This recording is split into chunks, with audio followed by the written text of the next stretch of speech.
Hey, what's up? It's Tony. Let me give you a quick analogy about health, right? And let's compare it to something. So let's compare it. So the other day I made a comparison. So I'm in LA right now for work, right? And headed back to New York shortly. But so while I'm here in LA, I have a car.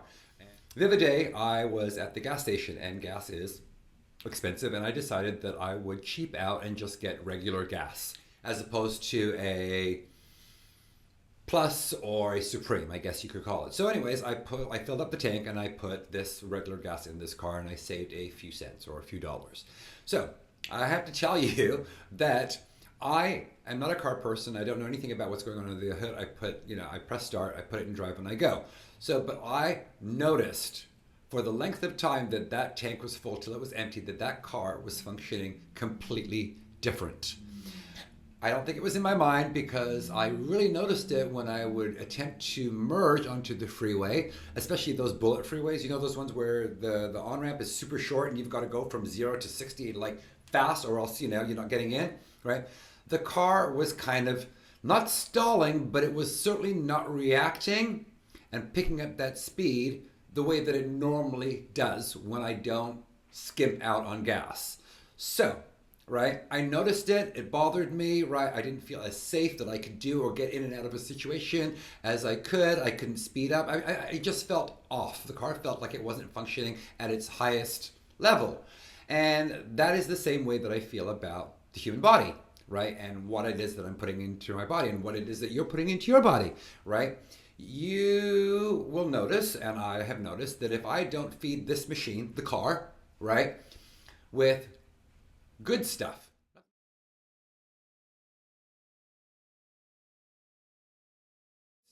not the most expensive stuff, not the most organic stuff, but with good stuff, right, it doesn't function, right, as highly optimal as it should, just the same way with a car.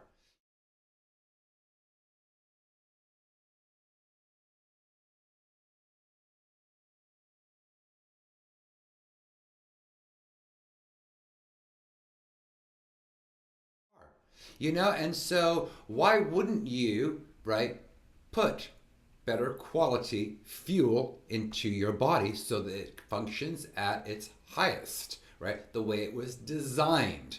So it is a great analogy, right, to look at, basically saying that if this is what happens when you put just a subpar or just a regular gas in because you're trying to save a dollar, which I understand finances are difficult and what have you, right? But this is a short-term solution, right? There's going to be no long-term gains by doing that to the car. So what I ended up doing is, because it was so frustrating, right, to have that tank of gas with that, just regular gasoline, is that as soon as it was done, right, I spent a few dollars more and I put in the next grade up. Not the super grade, right, but the next grade up. You know what I'm saying? So somewhere in the middle, right? Moderation. Not too expensive, not so cheap. And I have to tell you, the car ran 1,000 times better. You know what I'm saying? I didn't fear that if I was needing to accelerate, right, that it would not perform the way it's supposed to perform and get me in and out of the situation and, feel safe about where I was going and what I needed to do with this vehicle. It's the same way with your body. All right. You have to make those choices, right, so that your body, right, functions optimally, right? And it is not a hard thing to do. It is choice. It was a choice at the gas station. It is a choice at the grocery store, right? So do your best, make the right choices, take care of your car, give it really good fuel, right? And it should last a long time. Also, too, unlike a car, we have no warranty, we have no spare parts. It is what it is, so that should give you even more incentive, right, to make the right choices and give yourself the right fuel. All right, I hope that helps. Talk to you soon.